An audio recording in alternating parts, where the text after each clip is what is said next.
आज की वीडियो में मैं आकाशीय बिजली चमकने के फ़ायदे बताऊंगा। किसानों को इसके क्या फ़ायदे होते हैं, कृपया ये वीडियो पूरी देखना। तो सबसे पहले आप सभी को मेरा प्यार भरा नमस्कार। मेरा नाम रामेश्वर कुमार, स्वागत है आपका एक और नई वीडियो में। आज है 11 दिसंबर 2022, दिन रविवार। उत्तर प्रदेश मुरादाबाद ज़िला की ठाकुरद्वारा तहसील है ठाकुरद्वारा, उससे हम लोग बिलोंग करते हैं। और आज हमारा मटर को पानी लगाने का दिन है। ये दूसरी सिंचाई हो रही है मटर की। ये कमरे के अंदर समरसेबिल है, उससे स्प्रिंकलर सेट की लाइन कनेक्ट है और उससे मटर की सिंचाई हो रही है।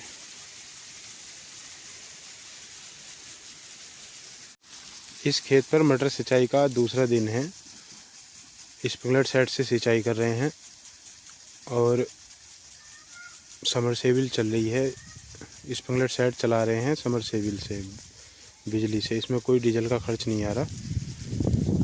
और इस टुकड़े की सिंचाई हो चुकी है 2 एकड़ की। इससे पहले वाली सिंचाई में मैंने बताया था कि पहली सिंचाई होने के बाद मटर पर फूल बहुत तेज़ी के साथ आता है और उसमें से कुछ फूल पर फल बनना शुरू हो गया है और फूल अभी नया फूल भी लगातार बढ़ने पर है और मटर का लान भी बढ़ रहा है। ये इस पर फली बननी शुरू हो गई हैं। काफ़ी क्वांटिटी में फली बन रही है और नया फूल भी काफ़ी है। पूरे खेत के यही हाल है और लान इतना है कि खेत पूरा भर चुका है।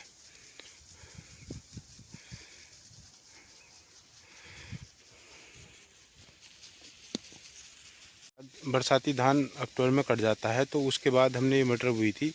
इस खेत में हमको गन्ना बुना है जनवरी के तीसरे सप्ताह में। 15 जनवरी तक ये खेत खाली हो जाएगा और तीसरे सप्ताह में हम इसमें गन्ने की बुआई करेंगे और ये मटर का लान उस समय हरा रहेगा। मटर तोड़वाने के तुरंत बाद हरे हरे लान को हम जोत के मिट्टी में मिला देंगे। इसमें नाइट्रोजन, इसकी जड़ों में, इसके पौधों में नाइट्रोजन की मात्रा बहुत अधिक होती है, जिससे गन्ने की बम्पर पैदावार होती है। मटर की खेती करने के पीछे हमारा मुख्य उद्देश्य गन्ने के लिए हरी खाद अवेलेबल कराना है। जैसे ढैचा वगैरह करते हैं तो उसमें कुछ बेच नहीं सकते, इसमें फली बिक जाती हैं और खेत में हरी खाद भी लग जाती है। नाइट्रोजन इसमें भरपूर मात्रा में होती है। प्राकृतिक तरीका है गन्ने के लिए खाद उपलब्ध कराने का। आज जब बात प्राकृतिक नाइट्रोजन की चल रही है तो मुझे एक बात का ध्यान और आता है कि हमारे वायुमंडल में लगभग 78% नाइट्रोजन हमेशा उपलब्ध रहती है। वायुमंडल में उपस्थित 78% नाइट्रोजन को कोई भी पौधा सीधे ग्रहण नहीं कर सकता, ऐसी क्षमताएं नहीं होती हैं पौधों में। और जबकि नाइट्रोजन 78% वायुमंडल में ऑलरेडी हमेशा बनी रहती है। जैसे यूरिया वगैरह हम फसल को देते हैं तो वो नाइट्रोजन के यौगिक होते हैं। या तो हम फसल को नाइट्राइट देंगे या नाइट्रेट देंगे। डायरेक्ट नाइट्रोजन पौधों के किसी काम की नहीं होती है। एक होता है नाइट्रोजन का विद्युत अपघटन क्या है, ये बताते हैं। उससे क्या फ़ायदे हैं।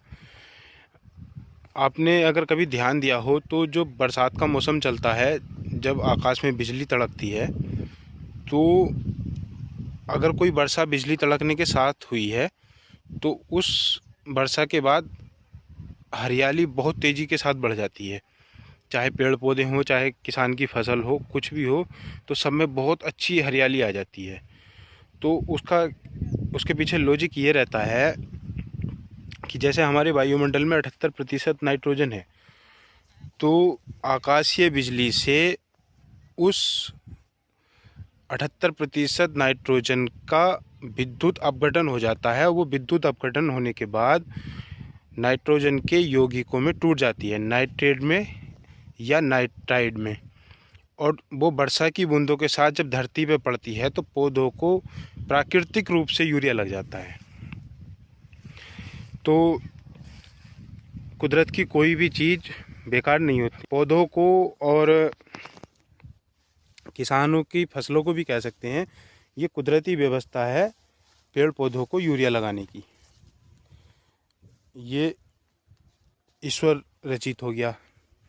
अब क्या है कि जो नाइट्रोजन है वो तो किसी काम की हमारे है नहीं, उसके अगर वो यौगिक के रूप में होती तो वो काम की थी, और वो भी धरती में जाने के बाद, हवा में नहीं। वो पानी के साथ धरती में अंदर चली जाती है, तो उसे जड़ें अवशोषित कर लेती हैं, जिससे खेतों में और पेड़ पौधों में हरियाली बढ़ जाती है। आकाशीय बिजली तड़कने का ये फ़ायदा है कि सभी फसलों को यूरिया मिल जाता है। सीधा सीधा बताएं, जिस साल आकाशीय बिजली कम तड़कती है तो उस साल फसल में भी मज़ा नहीं आता, और वो जैसे अगर यूरिया अधिक मात्रा में लगा देंगे तो नुकसान करेगी, वो नुकसान भी नहीं करती, वो नेचुरल होती है। और दूसरा, कुछ पौधों के परिवार ऐसे हैं जो वायुमंडल को बिना विद्युत अपघटन के भी ग्रहण करने में सक्षम है। उनमें से ही एक मटर है, और ढैंचा है, और भी हैं जिनकी जड़ों में गांठें बनती हैं। जो पौधों की जड़ों में गांठें बनती हैं वो सभी पौधे इसी प्रकार के होते हैं कि वे वायुमंडल की नाइट्रोजन को बिना विद्युत अपघटन के अवशोषित करके अपनी जड़ों में एकत्रित कर लेते हैं, जिससे धरती में नाइट्रोजन की मात्रा बढ़ जाती है। ये तो होगी टेक्निकल बात। अब दूसरी बताते हैं मटर के पीछे कि इससे क्या, लान जोतने का इसका क्या फ़ायदा हुआ। और नाइट्रोजन का विघटन की कुदरती व्यवस्था के बारे में मैंने आपको बता दिया है। और जो यूरिया वगैरह होते हैं, नाइट्रेट या नाइट्राइड होता है यूरिया में, वो हमारी रासायनिक क्रिया होती है पौधों को नाइट्रोजन उपलब्ध कराने के लिए। मिट्टी में मिला देंगे इसको जोत कर, तो इसके लान से ज़मीन में कंपोस्ट खाद बन जाएगा। 2 से 3 महीने में ये गल जाएगी, सड़ जाएगी, और जो मिट्टी के सूक्ष्म जीव होते हैं जिससे सूक्ष्म पोषक तत्वों का निर्माण होता है, उनके लिए ये भोजन उपलब्ध हो जाएगा। जो 18 प्रकार के सूक्ष्म पोषक तत्व बनाने वाले सूक्ष्म जीव होते हैं, एक कोशीय होते हैं, बहुकोशीय भी होते हैं, 2 कोशीय भी होते हैं, तो उनके लिए खाद के रूप में ये सामग्री हो जाएगी, और इसके मिट्टी में मिलने के बाद उनके लिए भोजन उपलब्ध हो जाएगा, और वे मिट्टी में सभी सूक्ष्म पोषक तत्वों का निर्माण करते रहेंगे, जिससे हमें खाद पर कम खर्च करना होगा और पैसा बचेगा। आई होप आज की वीडियो से आपको समझने को मिला होगा कि आकाशीय बिजली गिरने के भी फ़ायदे होते हैं। सॉरी, गिरने के नहीं, आकाशीय बिजली तड़कने के फ़ायदे होते हैं।